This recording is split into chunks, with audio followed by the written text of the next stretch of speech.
Well, hey everybody out there in YouTube land, it's me, the solitary Toker. My chair has been overrun. Hi, Cleopatra. She's like, I know you, weird square thing. You're the thing that takes up all of my mom's attention. Well, let's see. It's been 2 weeks since my dog died, and I'm still pretty upset about it. I was crying about it last night. The thing that bothers me now, it's like, if I had known that it was going to be the last time I saw her, I would have given her a lot more love. And the fact that I didn't do that made me sad. But it's like, it's done now. She's dead. You know, the vet called me to see if I wanted to have the ashes mailed to me, and I was saying yes. You know, what's the point of driving 4 hours north just to pick up ashes?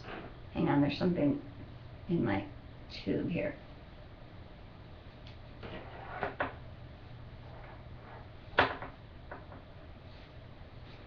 So, the cleanse is going to happen again. But I saw a video. I was going through my old videos briefly on YouTube, and I saw a video with my old hair. And I was just like, oh my god, look at all my hair. So maybe marijuana helped me get through my dog's death. Maybe not. I don't know. Either way, I'm still coming to the conclusion that I just have to be off it. So I am really excited because I'm going to go down to San Francisco pretty soon with my niece. I don't know if I had mentioned it in previous videos that I wanted to take her. I wanted her to come out and see me, but she thinks this area is just awful and dumb, and she associates it with my brother, and anyway, fine, whatever.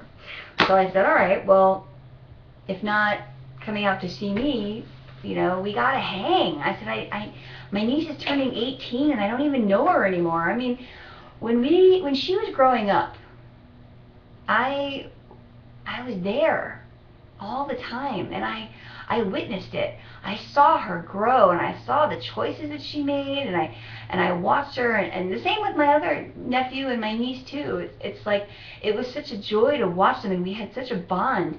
But as soon as they got into teenagerhood, they became awkward and distant, and that's how it's been. So I'm so excited, even if it's only for 2.5 days. I'm so excited that I get to spend time with my niece. Just us. Just me and her. You know? And she may be on her phone the whole time, texting to her friends saying, this is so lame. But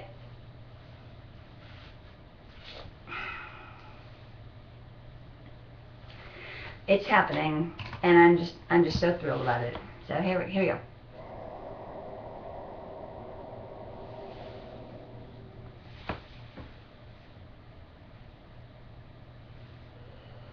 I was talking to a good friend of mine who is an English teacher, and I talk about this novel that I'm writing, and she says, well, it sounds like you've got a bunch of ideas looking for a story. And I said, no, it's a story. But she may be right in the fact that there's just too many gaps. And so what she suggested to me today, she said, why don't you write a short story? And and take pieces of your characters and take pieces of your novel and make it into a short story so that you can flesh out your characters and stuff like that. And I was like, I can do that, but in my head I was like, nah, I don't want to do that. I don't want to make a short story.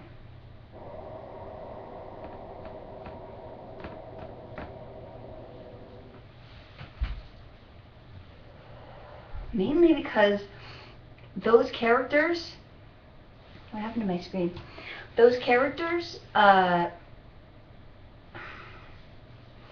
can't put them in a little story. They're in their story, that, you know, and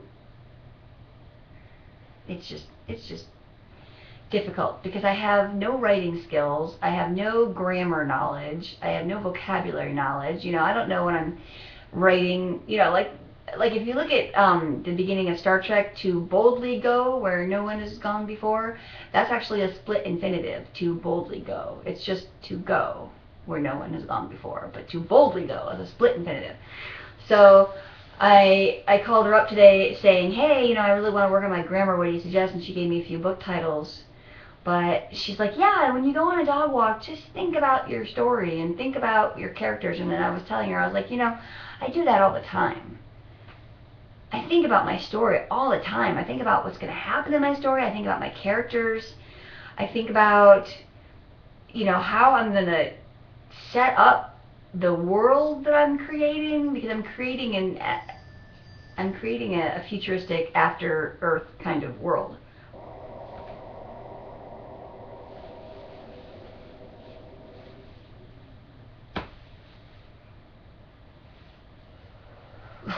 So it's like, it's really hard to describe when it comes down to it. I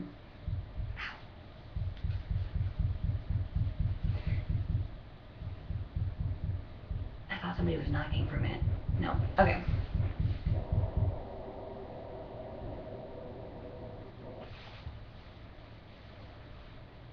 The good news is all that construction that you may have heard from my old videos is finished. The paint color is wrong though. And my friend, she's like, no, it looks good. And I'm like, yeah, it's wrong. She's like, but it matches your tile. And I'm like, yeah, it's wrong. It just is. It's just wrong. It's too yellow. So anyway, it's up on the walls and the bathroom is done and whatever.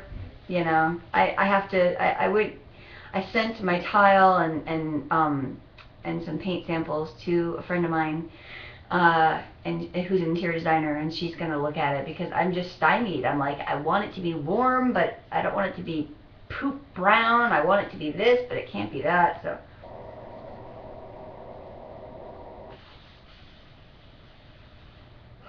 And in truth, my builder wasn't really doing a great job of it anyway. I would ask him to put, because we were just buying little sample bottles so that I could see what it looked like on the wall with the tile. And he would just squirt it out of the little bottle and paint it on there. He would just, you know, there you go, there's the color on the wall. It wasn't like a painter's job though. It wasn't like a full coat. So he would just, there's the color. And so when I picked the color, it looked like a light taupe. And it was really pretty. And then when I looked at it on the walls, I was like, this is not the color.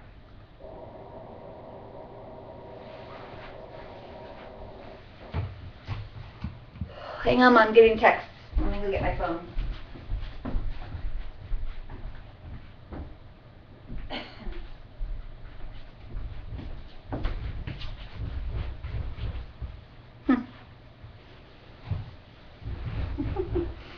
Okay.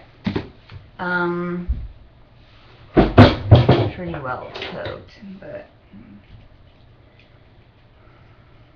I would have to say that my biggest problem is that I want everything to be easy.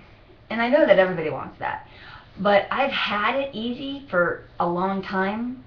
You know, my life has just been, I can't say my whole life has been easy with my disorder and everything, but my life, it has a level of easiness to it.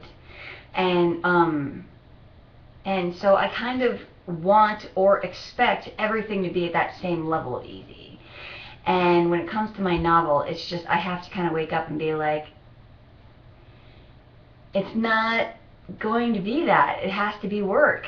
It has to be tough in order for you to hammer out what is good. So So because I want everything to be easy, I want this fantastic novel without me having to do that much work. So I think giving up the herb again, and you know, if it comes down to where I just September rolls around again and I just let my card expire again, then that's what it is. You know. So what I guess what I would send off with you is my message of. Wait, I had it a second ago. What was I going to say? Maybe I'll token it or remember.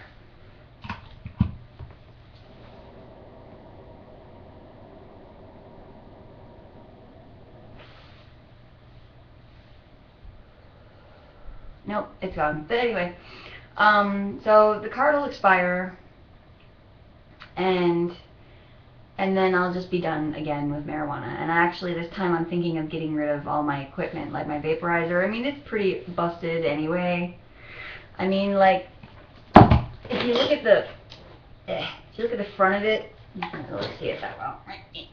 That rod is supposed to have like a little white screen to keep particles from it, but it broke like 2 years ago, you know, and there's like a little piece still in there, and if you move it around, it starts to smoke, and it's just a pain in the ass. So, I mean, and this is a relatively new whip that I bought last year, but I mean,